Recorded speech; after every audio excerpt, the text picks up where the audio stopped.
এই লোকটা কিন্তু আমাদের ভাটায় ডেলি হিসেবে কাজ করে অনেক দিন। তো ইদানিং অনেক শুনছি ওনার অনেক অশান্তি অশান্তি। এখন এটা কি অশান্তি? ফ্যামিলিগত অশান্তি।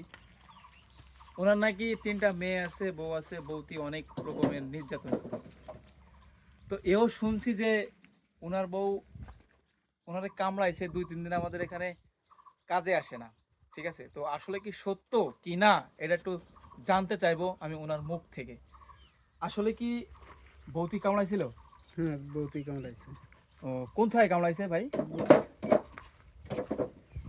আহারে, দেখেন কামড়ায় কি করছে রে। ঠিক আছে, আসলে শরীরটা দেখেন একদম শুকায় গেছে, আর ছাড়া কিন্তু শরীরে কিছু নাই। বউ তো যদি এভাবে কামড়ায়, আবার খাতিও দেয় না নাকি ঠিক মতো? ঠিক মতো খাতি দেয়? না ভাই, ঠিক মতো দেয় না, নিজের কারি খেতে দেয়।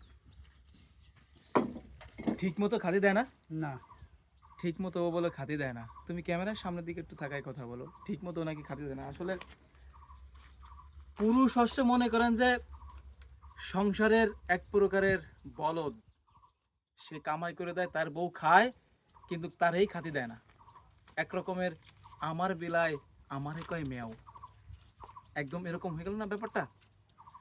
তো যে বোনটা আসলে কামড়াইছে কি ভালো কিছু করছে? আমি জানি আমাদের হাদিস কোরআনে আছে স্বামীর পায়ের তলে স্ত্রীর বেহেশত।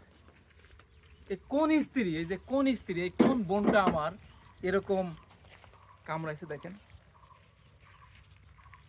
এরকম কামড়াইছে, এরকম কামড়াইছে।